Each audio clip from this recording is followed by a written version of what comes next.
If you're new or you're visiting, welcome. We've been just going chapter by chapter, verse by verse through Mark's gospel.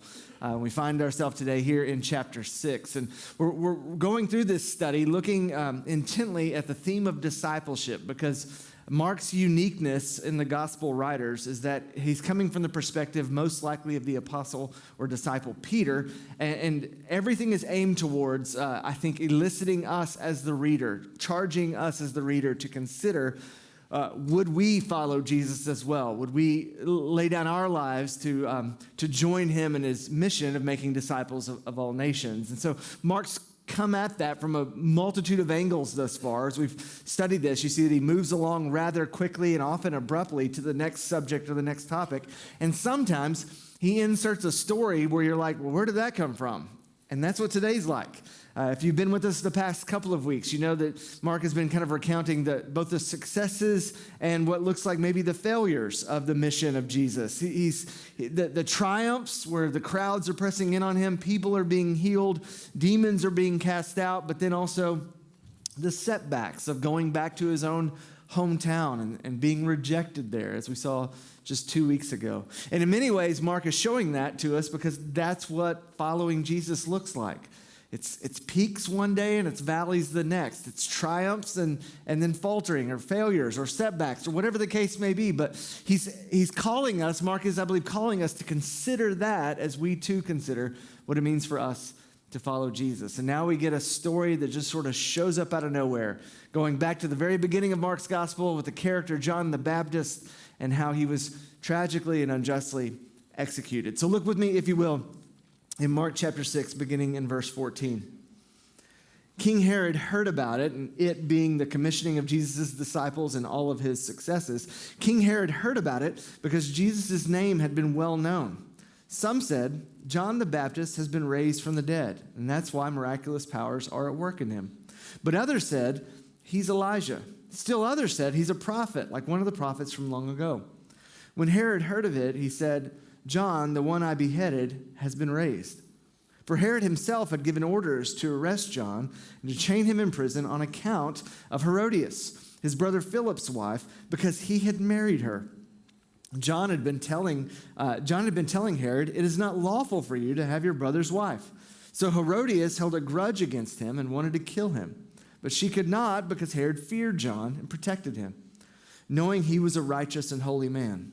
When Herod heard him, he would be very perplexed, and yet he liked to listen to him. An opportune time came on his birthday when Herod gave a banquet for his nobles, military commanders, and the leading men of Galilee. But Herodias' own daughter came in and danced. She pleased Herod and his guests. The king said to the girl, ask me whatever you want, and I'll give it to you.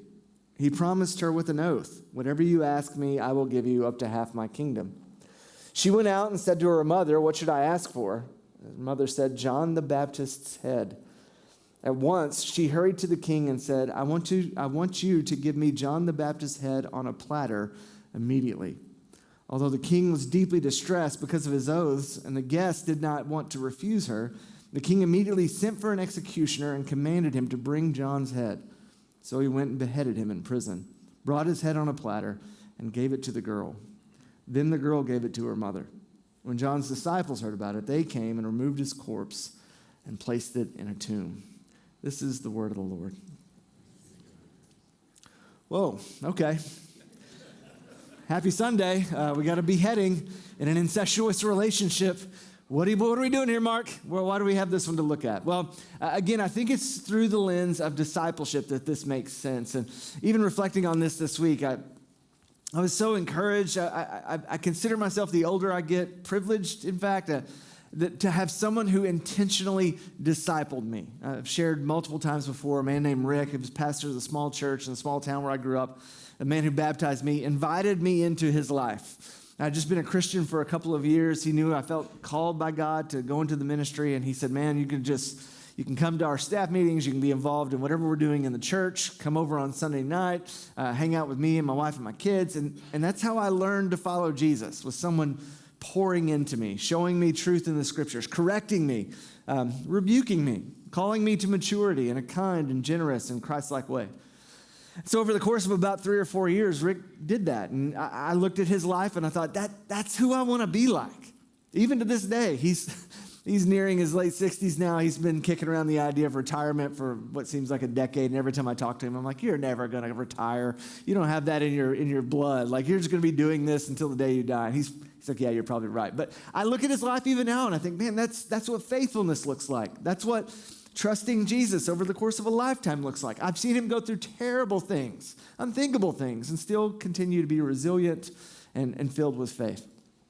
Role models. Do you have one? Have you ever had one? You need one.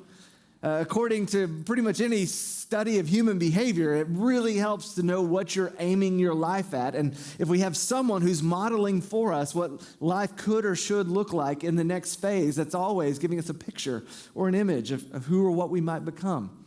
I read a book last year. There was a distillation and kind of a layman's terms version of René Girard's work. You probably never read any René Girard. He's a French philosopher and historian who taught for many years at Stanford. But one of his key contributions to philosophy was this idea that human beings model their life off of others. And we do so often without thinking about it or considering it. It almost happens at a subconscious or unconscious level where we're seeing someone else's life take shape. And even the things that we think that we want or we say that we want are formed by seeing them in others' lives. And Girard called this mimesis or mimetic theory. He said that we're all modeling what we want to and aspire to be after someone else. I think he's right.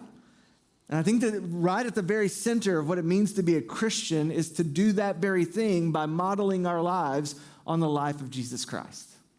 Which gets us to this weird story. What does that have to do with discipleship?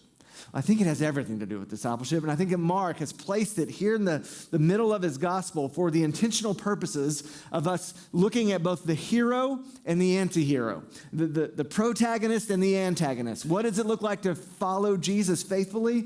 John the Baptist's life. What does it look like ultimately to reject following Jesus in order to possess power or get pleasure? That's Herod Antipas. And Mark has interjected this account in the middle of his gospel, I believe, for those readers who are considering giving their lives to Jesus and following him faithfully to consider which one of these will we end up being. We get a role model here in John the Baptist, and we get an anti-role model in Herod. And so that's what I want to do this morning is just give you a few details about what I believe this is summoning us to consider as we consider following Jesus, what we should ponder and take into heart and mind as we look at what our life is leading to and what shape and form it is taking. First, I want to look at John the Baptist as kind of the hero. And there are a few qualities embedded in this story that we learn from his life that are, I think, meant to be true in our lives as well. And then we're going to look at Herod's life and some of the negative aspects of what he did in rejecting ultimately Jesus. And then we'll finally look at what do we really need clarity on for following Jesus. Well, the first thing that we see is if we're going to follow Jesus faithfully, we are going to have to fight in our own hearts and souls the fear of man. If you want to be a disciple of Jesus Christ, you're going to have to fight the fear of man. This word or this verbiage of fear of man goes all the way back to the very beginning of the Bible. From Genesis to Revelation, one of the key themes of what tends to take down a person, a people, a family, or even a nation is this pervasive sense of wanting to please everyone, of wanting to live your life in a way to adopt an appeasement strategy with anyone who would oppose you in any way so that you go along to get along with practically everyone. And what we see in the life of John the Baptist is that he ain't about that. He's a truth teller. In fact, if you want to fight the fear of man in your life, that's where it starts. You got to learn to tell the truth. Tell the truth about yourself. Tell the truth about what is good, what is right, and what is beautiful, and what is unholy, unwise, and unjust.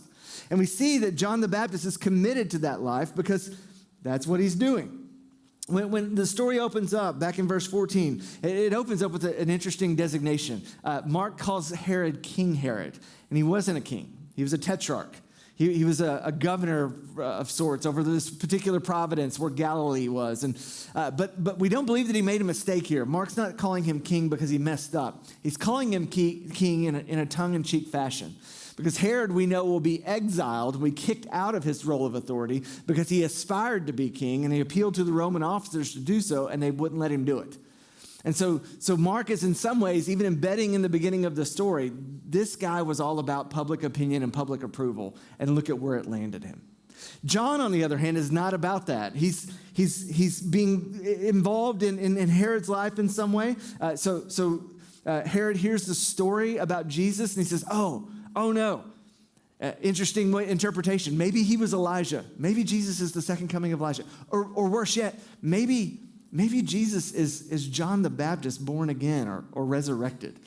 He's just trying to make sense of who Jesus is because he doesn't know what to do. And then Mark goes, oh, by the way, we got to tell you the story now about how John the Baptist died. And that's where it picks up in verse 16. When Herod heard of this, he said, John, the one I beheaded, has been raised. For Herod himself had given orders to arrest John, to chain him in prison on account of Herodias, his brother Philip's wife, because he had married her. So there you go.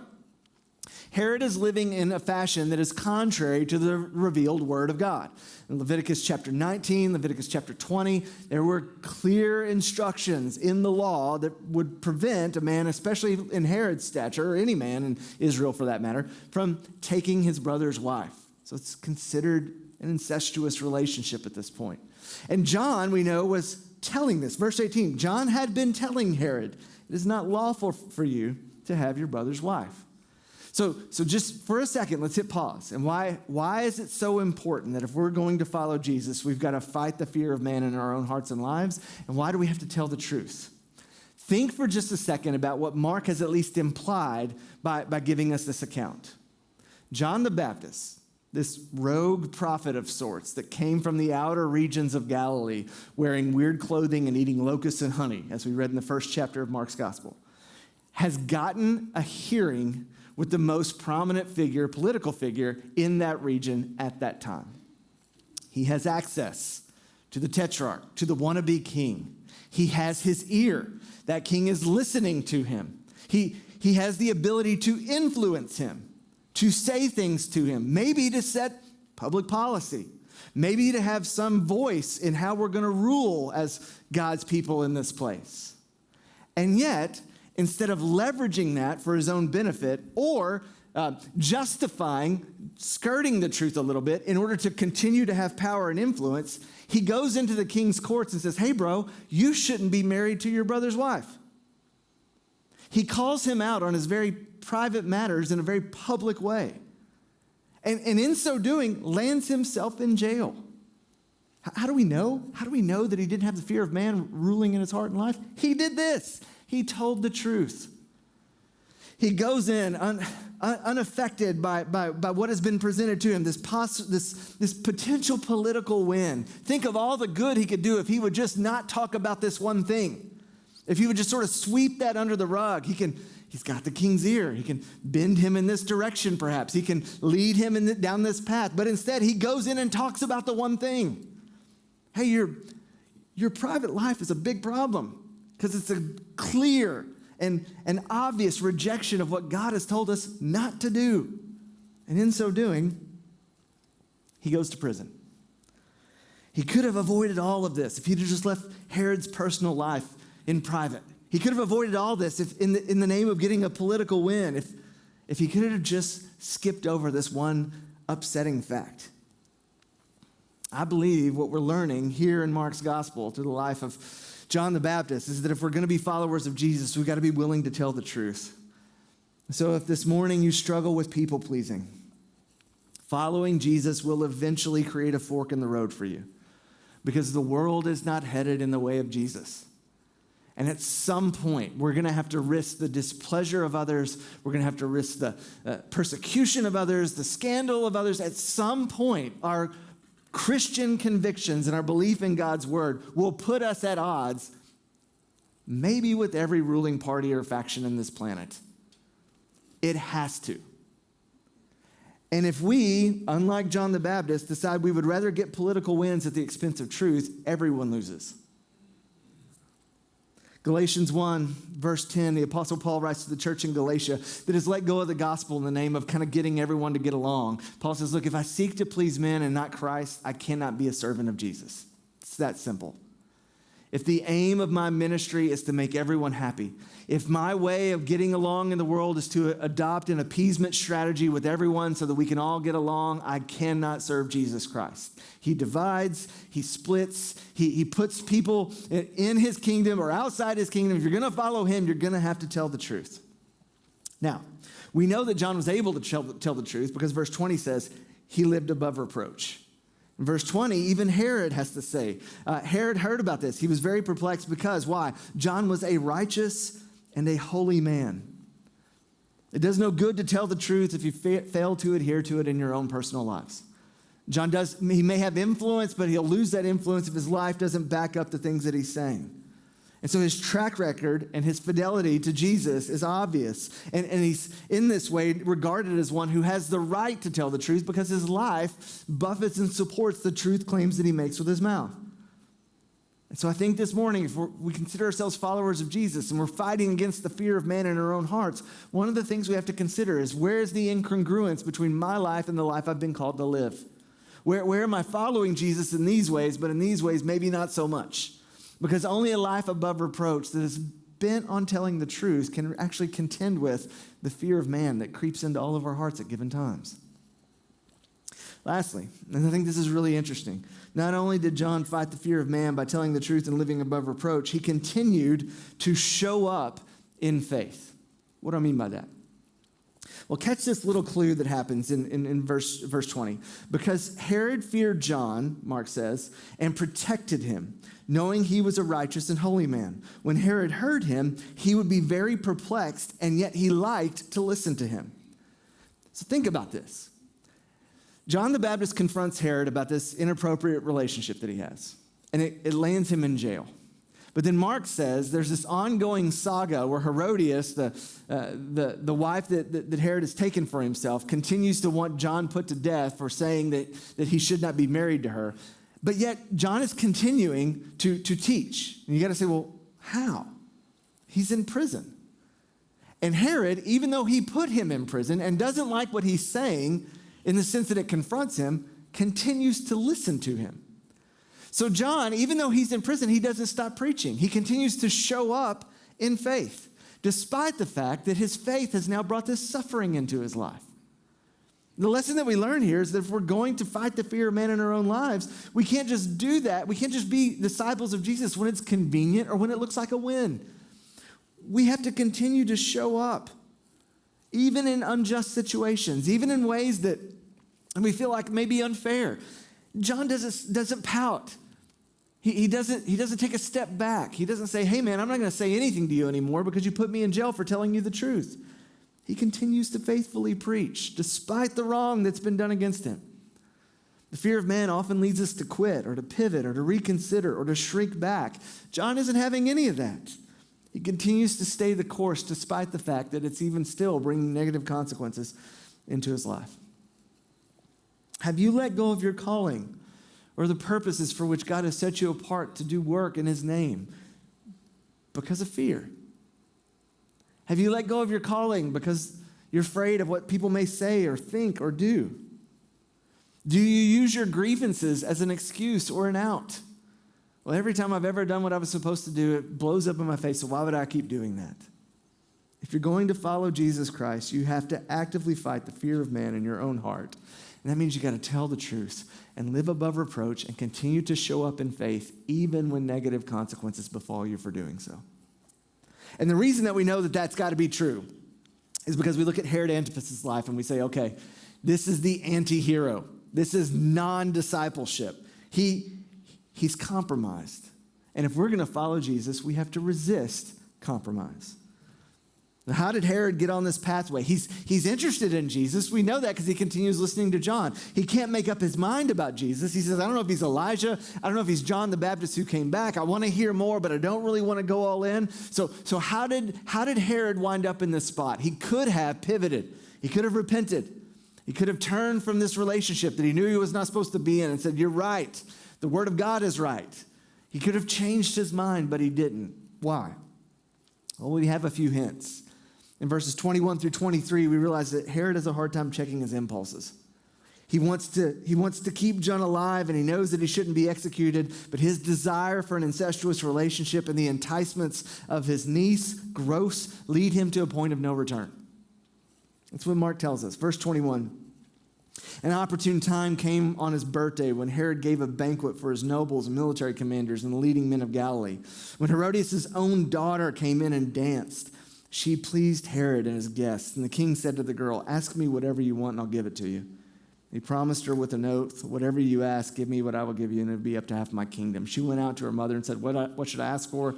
And the mom said, "John the Baptist's head."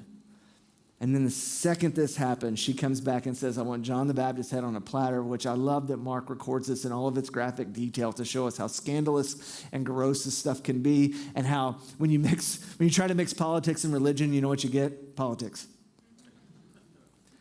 And so John is now in this situation where he's stuck. Herod Antipas is in this situation where he's stuck because John has continued to tell the truth. And that place of being stuck happens because he can't check his impulses. He won't let go of his brother's wife. He's even bringing his niece in as an object for his own pleasure. My mentor used to say, "Gibbs, sin will take you further than you want to go. It'll keep you longer than you want to stay, and it will cost you more than you would ever be willing to pay." And that's exactly where Herod has wound up. His sin has taken him farther than he ever wanted to go, and it's kept him longer than he wanted to stay. And now he's having to pay the price for something that he did not agree to on the front end. And so if you're going to follow Jesus this morning, I got to ask you this question. Lest compromise come into your own heart and life. What impulses are at work in your life right now that may be leading you to a place of compromise? Where do you need to walk in the light with others, as John says in 1 John chapter 1? To just be honest about the struggles, about the desires that kind of creep in and sometimes feel like slavery. Second thing we learned from compromise in Herod's life is that he failed to be decisive. In verse 20, he has a chance to pivot and to turn. Herod feared John and protected him, knowing he was a righteous and holy man. And when Herod heard him, he would be very perplexed. The Greek word there is an interesting word. It's like he cannot make up his mind, yet he liked to listen to him.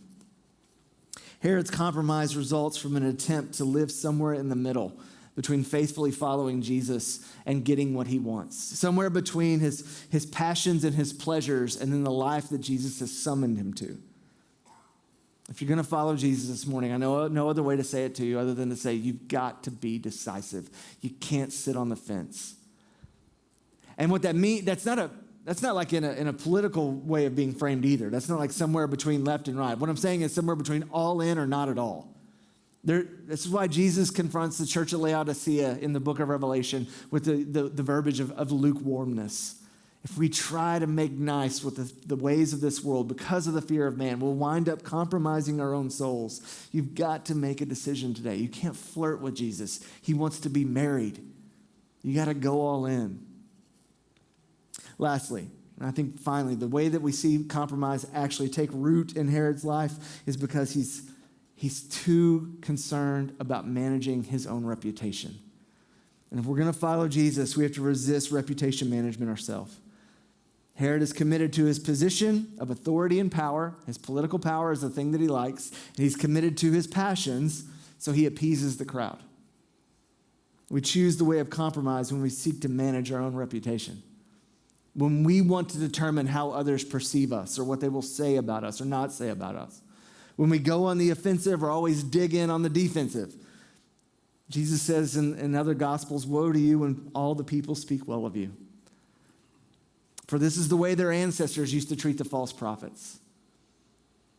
Those that we are willing to name in the most positive light possible probably means that there's some area of compromise, that they've had to let go of some truth, some conviction in order to win the approval of all. If we're going to follow Jesus, we have to risk reputation management. Lastly, I think this episode exists in the middle of Mark's gospel so that we too will pursue clarity.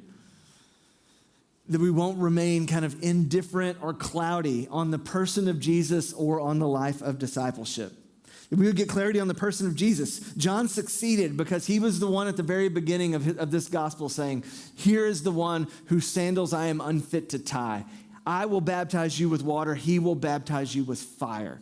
John was absolutely clear on who Jesus was, which is why in the face of someone like Herod, a wannabe king, he doesn't falter and he doesn't run and hide. He can speak the truth because he knows the one that he worships and the one that he's given his life to is the greater one, the one who was promised to come. It's interesting in Matthew's gospel, Matthew recalls that some of John's disciples are sent by John back to Jesus to say, hey man, are you sure? So we have this little window that Mark doesn't include for us that I think is really important though, where John knows that he's about to die and he just wants to be absolutely and abundantly clear that he got it right with Jesus. And Jesus sends word back to John in Matthew's gospel, a quote from the book of Isaiah, which essentially says, you're not going to get out of jail, but I am the Messiah. And I believe that because of that, I like to think, and maybe this is morbid, sick, and gross, but the head of John the Baptist on a platter probably has a smile on its face. Because he knew this wasn't the end of the story. He didn't lose, he was actually going to win. And for people who get clarity on Jesus, the life of Christ becoming the defining foundation of who we are and why we exist, it's an idea for Herod. It's a lifestyle for John. And if we're going to follow Jesus, we always got to be pursuing clarity about who he is and what he's done. Because let's be honest, y'all, all these things that we see in John's life are true of the gospel of Christ. Jesus told the truth. He went and said, you've heard it said, but I say. He reinterpreted the Bible in light of himself. He lived above reproach. He was without sin. He was tempted in every way, the author of Hebrews says, but without sin, so that we can approach the throne of grace with confidence. Because we have a faithful high priest who goes before us on our behalf and intercedes for us even now. Jesus showed up in faith. He showed up in faith all the way to the cross. That's what Paul would tell the church in Philippi. He became obedient to the point of death, even death on the cross. Jesus was always checking his impulses. We know that in the Garden of Gethsemane, he was sweating drops of blood, knowing what the cross would cost him, but he pressed through by saying, nevertheless, God, not my will, but yours be done. Jesus was decisive. When he went to the cross, he wasn't taken as a victim. He went giving his life. When he said, it is finished, he breathed his last. Up until the very end, he knew exactly what he was doing, and he wasn't trying to manage his reputation. He knew that he would rise again from the dead. If you can get clarity on that, you can live for him, even in the face of the fear of man, even in the face of compromise, because you got to get clarity on the call of discipleship. That's why Mark has put this story in his gospel. He wants us to count the cost. He wants us to see the foreshadowing of what's happening to John is ultimately going to happen to Jesus. And if we follow Jesus, we're probably going to face some similar outcomes. At minimum, public scrutiny and scorn. We're not going to be able to win everyone over. We can't have an appeasement strategy for all stripes and types. We're ultimately going to be misunderstood. But that's what the call of discipleship is, because that's what the life of Christ is. And that's what we're called to even this morning. So Jesus, would you by your word remind us of this today so that we will latch on to the life you've called us to? Because you've latched on to us already. By grace and mercy, you've saved us and adopted us, and you call us your own. And in knowing that, Lord, would you release the grip that the fear of man so often has on my own heart, on the desire to be liked or to be approved of? Would you help us to see the stupidity in trying to get political wins while compromising the truth in the process? Would you remove us from these acts of compromise that not only squander our own souls, but they tarnish your word and the truth of your gospel? And Lord, would this all be to the end that not only are we clear on who you are, but we're clear about the life you've called us to. And then we walk it out in daily faithfulness because we know that you're with us. You'll never leave us nor forsake us, Jesus, and you'll be with us until the end of the age and you come for us. We ask these things in your name. Amen.